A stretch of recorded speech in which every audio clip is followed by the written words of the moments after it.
thank you for joining us at the ever-improving No Soundbites Allowed podcast. My name is Michael Vasquez. We thank you for joining us in this adventure of describing the politics that go on in our nation on a personal and local level as often as possible, giving you, the audience, more than just 30 seconds to understand what's going on in our nation. We look forward to joining you as we go. Just sit back, enjoy the ride. Please remember, if you like the episodes, like it, share it, let other people know, and if you can, please donate, even if it's $2, even if it's $5, because it all makes a difference. We thank you, and here we go.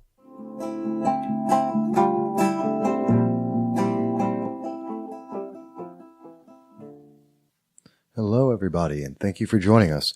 That's right, this is your favorite podcast. This is the No Soundbites Allowed podcast. And your host, Michael Voss, the Dragon of the Southern Tier, here with you. And we have a great episode today because it's a little different than what you normally see. But first, I want to thank you all for listening in and joining us here because you make the difference. That's right. You are the reason why I do this. And on this episode, we're going to do something a little different, as I mentioned, because we actually went to location and actually had an interview with an candidate for the New York State 123rd Assembly seat. Now that's going to be, it's a Libertarian candidate who's going to be challenging the incumbent, who is a Democrat, and that is Assemblywoman Donna Lupardo. And we had the opportunity to go out on April 15th this morning at about 11:30, almost 12 o'clock, to speak with the candidate, who is Shawn Szymanski, and speak with him about why he was running for the New York 123rd District and what he thought he could do for the public. So we're going to take a little bit of time here. We're going to jump over in just a few moments to allow you to hear the live conversation. Now, this took place at 137 Washington Street in Binghamton, New York, at the Strange Brew. It's a coffee house, and it's a nice little location, and popular amongst many students and many people throughout the community.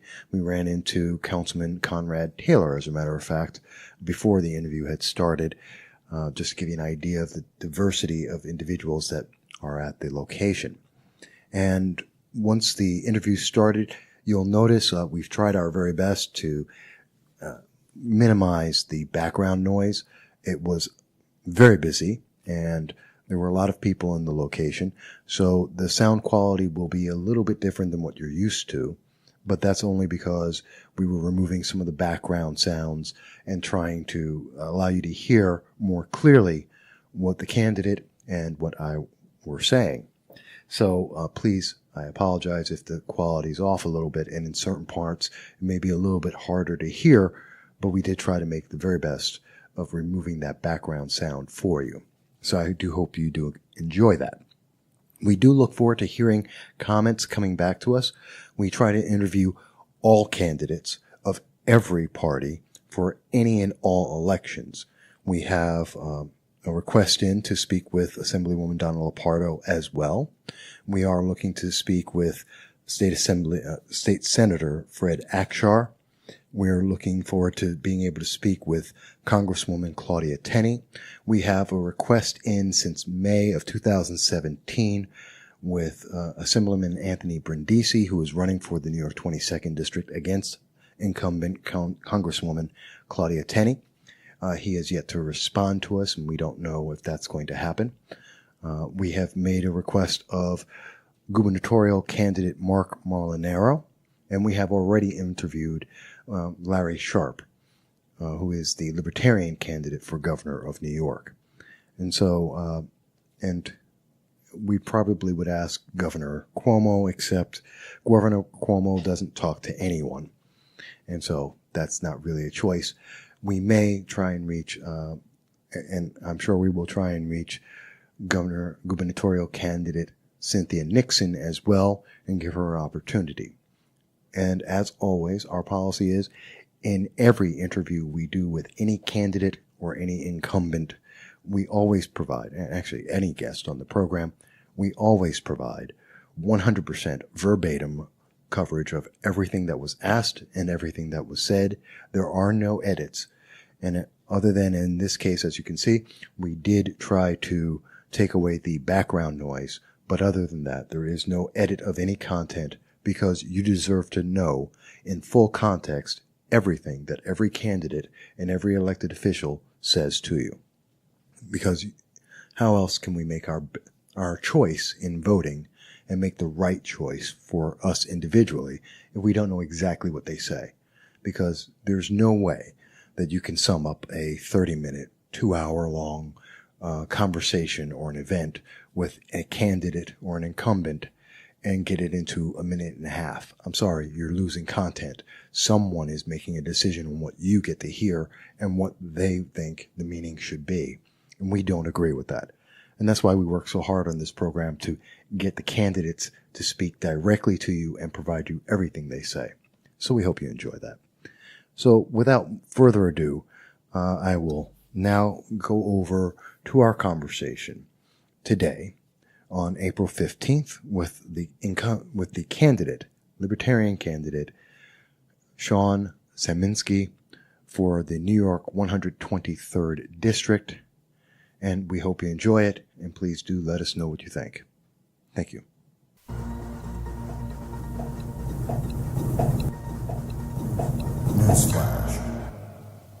Newsflash. Hello everyone, and thank you for joining me. This is Michael Voss, and I'm speaking today with a very special guest.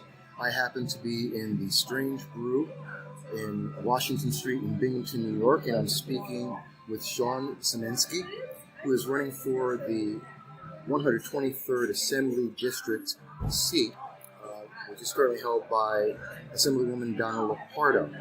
And we're sitting down, we're having a nice little conversation as he's speaking with some of his supporters and the general public. And it's been a very good conversation informally so far, but I wanted to get on the record and share your thoughts, Shawn, with the public and let them know a little bit more about you. So let's start, first of all, did I pronounce your name correctly? Szymanski. Szymanski. Yeah. Okay. It's like Samantha, but... Okay, I was close. It's like Samantha, but with... Sometimes it's a little difficult, so I apologize. Yeah. Thank you for correcting me. Yeah. Let me ask, first of all, Shawn, you're a younger man. Yep. Young by political standards, at the very least. Oh, yeah. Certainly in activity. You know. So, but I've been... talked to people for years, you know, about political ideas, but actually like getting in and doing something, you know, running for an office, being, you know, involved on the ground, I guess you could say, is brand new to me. Okay, so this is the first time in politics, formal, Yep. and Yep. running for an office. Yep. And you're 29 now. So let me ask, what is it that brought you to this point that said, okay, I want to run for the 123rd Assembly seat? Well, after spending, you know, probably at least half my life having conversations about government, about society, politics in general, I reached a point where I feel like I had to either say, all right, I'm gonna just sit here and, you know, talk myself crazy, or I'm gonna get in there and actually try to do something about it.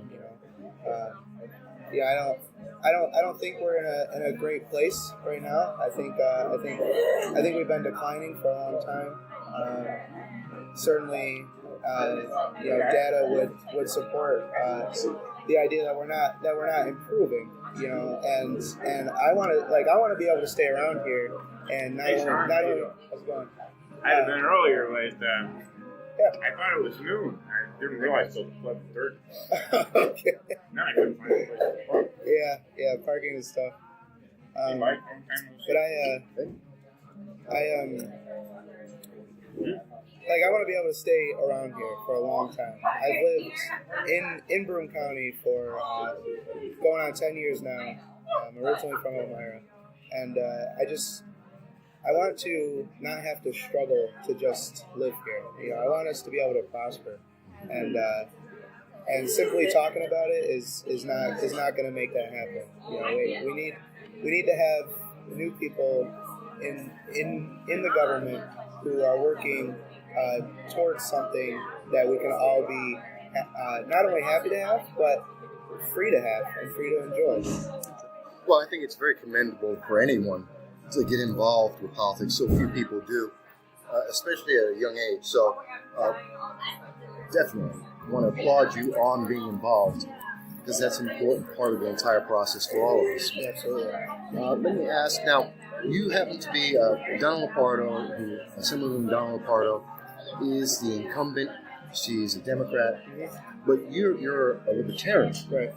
And so a lot of people are not too familiar with the Libertarian ideal. Yeah. Let me ask, how did you become a Libertarian, and was that a factor in your decision? So the way my path to being a Libertarian is actually, I think, pretty simple. They teach you in kindergarten, first grade, or even sooner, the golden rule. Treat others the way you want to be treated. So I don't want to have my stuff taken or controlled. I don't want to have my thoughts or ideas or my ability to do things be controlled. So in turn, I also don't want to control anybody else. So one day, just being on the internet, I hear about this Libertarian Party. I look at their platform and I'm like, and it all comes down to don't hurt anybody and don't take their stuff. And I think it might seem weird to really think about, but I think everyone's philosophy all the way down in their heart is the same. Like I don't want to have that happen to me, and I don't want to do that to others. So my path to the Libertarian Party was actually kind of simple. Early in high school, I thought of myself as more Republican. My parents typically vote Democrat, and I think the Libertarian Party shares some of the ideals that each of those parties stand for, or claim to stand for. But I think the difference though is we don't want to control anybody. Okay. And in reality, I don't think that I have the ability to control anybody. Like, I would be very bad at it, which is why I think everyone else is bad at controlling me. Right. So that's why I want people to. I think grown adults can decide for what's best for them. And I think we all would agree, someone else trying to control any of us, would be less than welcome. Absolutely. So I think we all can see that. Let's talk a little bit about where you're resident here in Binghamton and Broome County. You've seen a lot of things politically and locally. Let me ask you about your thoughts about business. Obviously, the southern tier of New York is one of the hardest hit economically. Yeah. We still haven't recovered. There's a lot of blight out there. What is something that you would target if you were to be elected to the Assembly that would help to improve this region and New York State in whole? Well, I think it all comes down to how much money of yours is yours to do with what you want. So one of the biggest struggles of businesses around here is it costs so much just to open your doors. You need to have, like here at this coffee shop, you have to have your food service license. You have to be insured. You have to have there's payroll taxes. There's the state disability or the workman's comp. You get a bill right off the bat for workers comp. Now, if it costs you so much to open a place, you either don't end up opening the place because you couldn't get your facility together, or because you ran out of money, or you can't open your doors because you can't even hire anybody. You know, I've known plenty of business owners who, you know, they have to pay someone just to handle just their taxes because it's so complicated. It's requires so much, and it has to be done exactly perfectly right, or then you're gonna have to have your accountant handle your audit or a lawyer handle your audit. So taxes, if we had smarter spending in the government, if we had more restrained spending in the government, then we wouldn't even have a need to, well, not a need, but we wouldn't be able to very poorly justify taxing people essentially into leaving. You know, the Binghamton area has lost, I think over the last couple years, the number is like 4,000 or 5,000 residents. You know, and for an area this size, that's not a little bit. You know, like that's pretty significant. I mean, It's about 10% of population. Yeah, you know, that's 5,000 people who aren't working here. It's 5,000 people who aren't participating in their community. It's 5,000 people who aren't spending money here. You know, that these are people that have gone to greener places, you know, better pastures, places where they feel that they can not only thrive, but they don't have to work themselves to death just to do it. So are you saying then that one of the goals you're looking at is to eliminate, is it business tax or personal tax, or is it a reform of the tax code? I'm not sure if I understood. So one of the things that can be tough for a libertarian is that they see the end goal and they just want to get there. Mm-hmm. And like I want to get there too, but I understand that we have to take it a step at a time. You know, if we want to make it all the way to the end, we have to move inch by inch. So, right in the beginning, I would want to reduce all the spending into something that first of all is not government spending. Yeah, government spending. So that you know, initially, nothing should ever be passed that spends money that doesn't exist or borrows from the future. There should never be any type of deficit. By doing that, right there, there's no longer a need for where are we going to get this money from the government point of view. Another thing that I would want to do is to reduce these sort of fake development grants that the governors put together.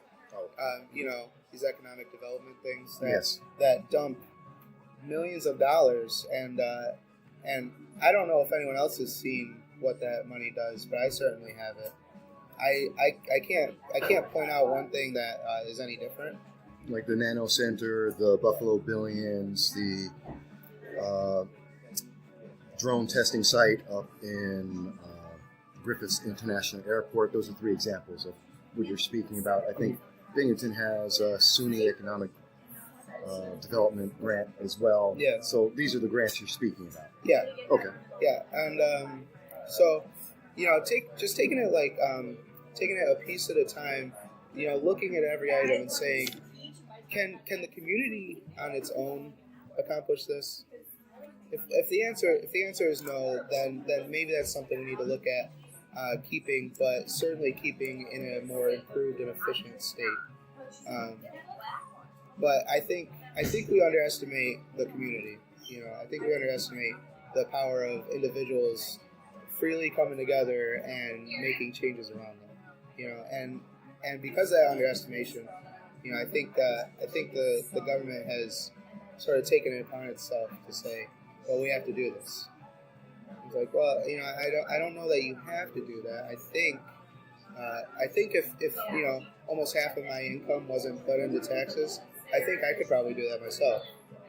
You know? Yeah, that's a very common complaint that we do spend a lot in taxes. One of the most, actually, I believe we are the most highest tax state, and of course in Binghamton and Broome County, one of the highest taxed regions in the nation. Yeah, and if you're a property owner, That's what I mean. Yeah, and I am. Forget about it.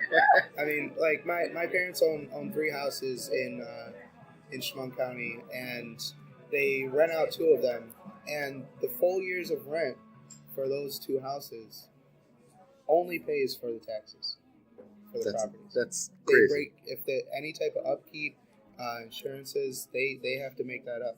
So I mean, they're not I wouldn't call that prosperity. Right. When you're breaking even. That's not usually the reason why you get into business. Yeah, exactly. Don't know anyone who wants to just break even.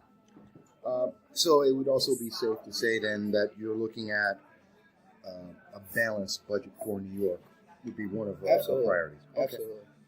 Let me switch gears a little bit and speak about another hot button issue in New York State, especially in the southern tier, which is the Second Amendment.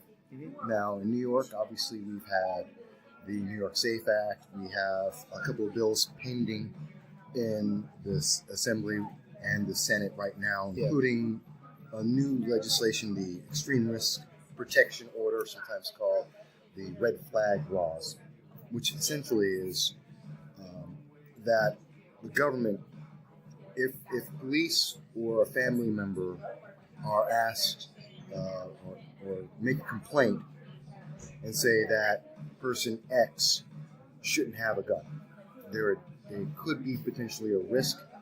The government will then go to a judge, get an order, come over, and take your firearms without any due process until after the fact. So that's one specific bill that's up currently. We're also speaking about it in general about the Second Amendment. Where do you stand on this very important issue? Well, the Second Amendment in general, I firmly believe that we all have the right to protect ourselves in the way that we see fit. Certainly a crime committed with a gun, which, the definition of a crime is, I would say, is preventing another person from exercising their own rights. So, a gun crime should have a very harsh penalty, a realistic penalty, but a harsh penalty. But simply possessing a firearm, I can't see who the victim is there. I can't see whose rights were reduced or removed. Like if I had a firearm on me right now, everybody's life is exactly the same. Now, if somebody else with ill intent comes in and wants to take my property, take my life, or from another, then now the field has been leveled. Rather than all of us becoming victims, we give ourselves the ability to create a situation where there are no victims. So, I believe that we have the natural born right. I subscribe to the idea that no law provides us with a right, and no law can take away a natural born right, or make it not become a natural right. So, as a human being, I have the right to not be killed. I'm not a very strong person. I'm not a very good fighter, and if somebody else has a weapon, I'm in danger. So, to preserve my right to not be killed, I believe that I should have the full freedom to possess any type of self-defense measure that I can.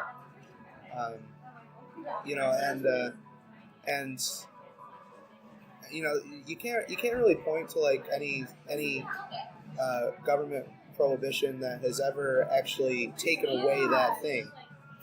You can point to, drugs. A lot of people are on drugs. Yeah. Or can find drugs. Drugs are everywhere. And they're illegal.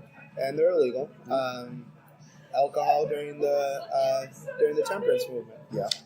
Where did it go? It went underground. It came from Canada.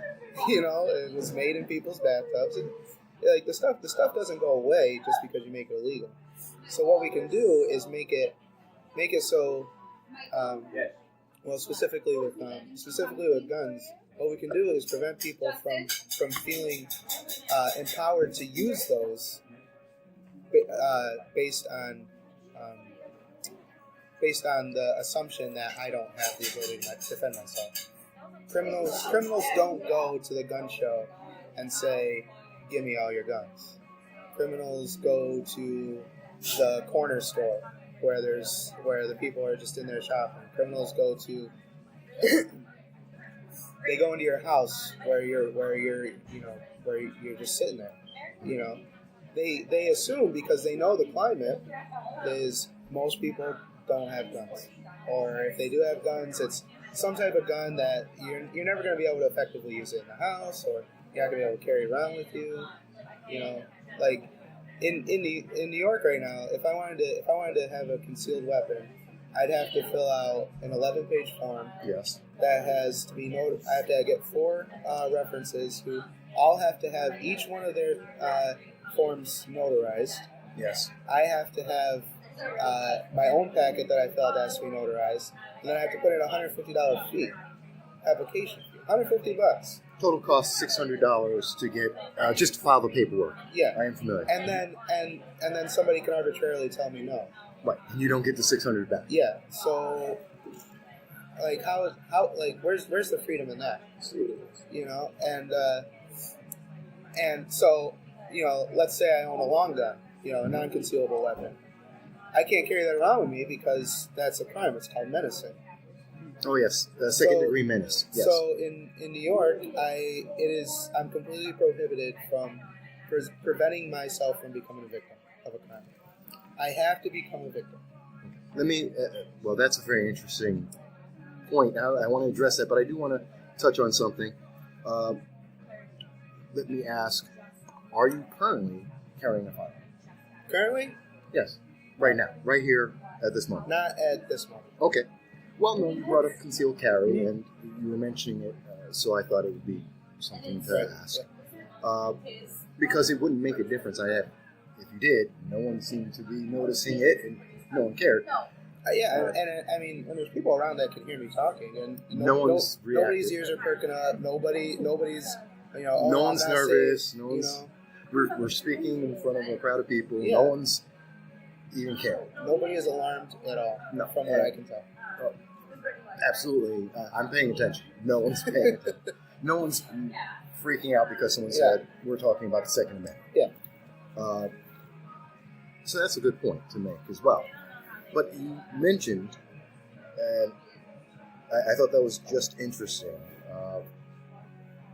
victimhood in New York. That New York State, currently in New York State, victimhood is a requirement to an extent. Oh yeah. And so, could you elaborate a little bit on that? What do you mean by that? So let's say I'm going down the street and somebody with a weapon, not necessarily a firearm, maybe it's a knife or something, approaches me and says, "Give me everything in your pockets."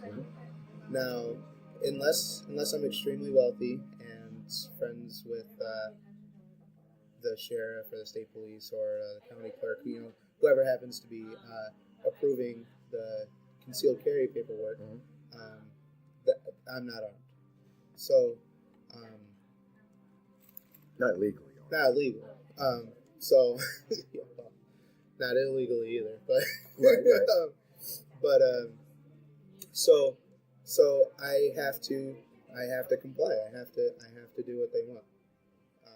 I'm not going to be able to defend myself. So I have to lose my right to move freely in that moment. I lose my ability to move freely. I lose my property, and so let's say I did have a weapon. So New York requires me to do everything I can to flee the situation. Yes. Before I even had the ability to use it. Yes. Otherwise, I will commit a crime. Yes. So, if you defend yourself without attempting to flee, it is a New York State statute. You will be convicted of a crime. Yeah. So even though you're defending yourself. Yeah. Even though in any way it would seem reasonable, you've committed a crime. So we have to rely on the state. So, do you know what travels faster than a phone call to 911? You know what travels faster than a cop car showing up? a gun travels a lot faster than that.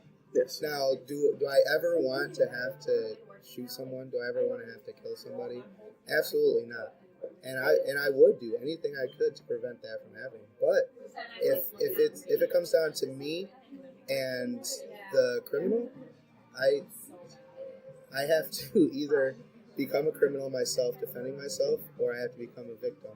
That's amazing. It's an interesting insight that in New York State, the possession of a firearm or even defending yourself can make you a criminal, and the lack of it can make you a victim just by following laws or not following laws as they exist right now. I should ask, and just for a clarification, are you a member of the NRA? I am, yep. And so therefore, you may also ask, are you a firearm owner? I am. Okay. I won't tell you how many, though. No, that's just a point of clarification. I know people would ask, so you should ask that. So I just wanted to clear. Separate of that, let me switch gears again. But also to clarify, too, go ahead. I don't have any, I've never received any type of funding or any communication from the NRA myself. Thank you for clarifying that. So the campaign, I've given them my dues. To regular annual dues. But they've never given me anything to support any certain thing. Okay. And thank you for that clarification as well.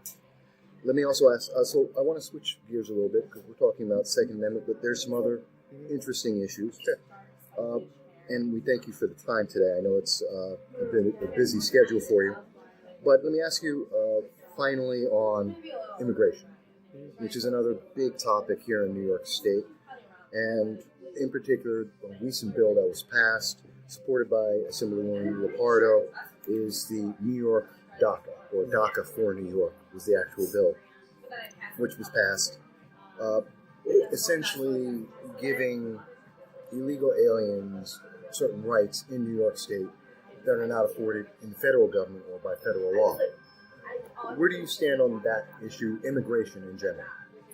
Well, I'm certainly not against people coming to America. Well, we're talking about illegal. I should clarify. Illegal immigration. Illegally, if there's a law that exists that we ignore, then that law does not exist. So like my mom's parents immigrated from Poland in the early 30s or the late 20s. And they did it legally. It was not cheap. It wasn't easy. A little bit more back then. But the idea that it's not like there's a few different ideas in the Libertarian group. There's one that's completely open borders everywhere. There's no such thing as an actual border. People should be free to move across the land as they desire. I'm not 100% in that group. I believe within our country, you should be able to go anywhere you want. Not someone's house, but you should be able to go anywhere the public can go freely. So coming into America, I believe we have to follow the laws that we have in place. Now, I'm not against reviewing those laws. I'm not against changing those laws, and I'm not against changing the application of those laws. But if those laws exist, they have to be applied currently. We can't. It's not the government's prerogative to just decide a little bit here and a little bit there, and in this situation or not that situation, or this person and that person, who gets to do what and when and how. I don't support that in any way. But for illegal immigration, I think we have to find. I'm not against finding a way where people who may have come in legally, who now want to become a citizen legally, I don't think we should just necessarily throw them right out. I think we could find a way to work with them. I don't have a plan completely right now, but no, it's an issue that's the whole state's looking at. So I wouldn't expect any one person to have. I think we need to be fair and reasonable. but at the same time, we have to support our communities, and having people who move in and have to live in a constant state of under the radar doesn't benefit the community, and it doesn't benefit the people that have done that. Okay. Okay. It's an interesting position. It's nuanced, and there's obviously a lot of discussion to have on this. It's definitely. I don't have a like well written out sort of response to it, but I do know that immigration can benefit us a lot, but I also know that we have to maintain the rule of law at the same time. Okay. An important distinction from some on the left may say. Let me ask you, we've covered a lot of ground here, and I thank you for that. And I know several of your supporters are here listening, and I know they've come in as we've been speaking. So let me just finally ask, is there any subject, any issue that you wanted to take this opportunity to let the listeners know about, something that they can find out about, or that you believe is important to get across right now that I haven't asked? Well, I'm always going to be focused on the principles. These concepts that apply to all things all the time. So freedom applies to all of us all the time.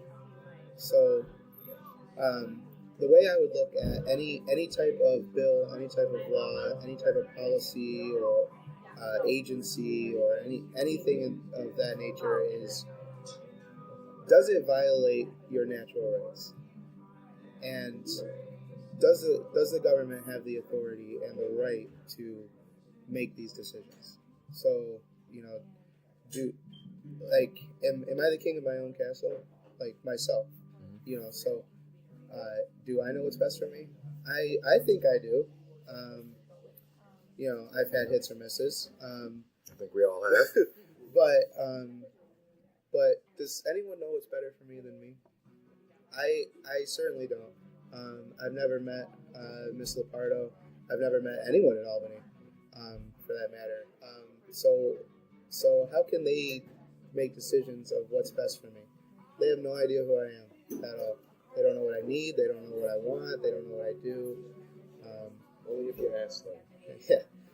So the way I would look at anything that was ever presented is, should the government be in control of this, and why? That's an interesting insight. Yeah. And I don't think a lot of politicians look at it from that point of view at any level of government. Well, it makes their job become a little less relevant. Good point. A good leader works himself out of a job, I think. Okay. That's an interesting viewpoint. Let me ask, have you had it, by the way, just as we're wrapping up here, have you ever done an interview before with the press? Or is this a first? This is my first time. Well, you did very well. I mean, I've enjoyed it? One time in high school, I was on the news for something at school, but I don't think I made the cut into the 6 o'clock, which was okay. But well, this definitely made the cut, so don't worry about that. Yeah, no, I like it. I think it's important to share ideas. I look for any opportunity I can to share my ideas, and there's a lot of opportunities. It can be difficult to sort of look at each one and engage it, because the transfer of information in our current day is extremely vast and extremely rapid.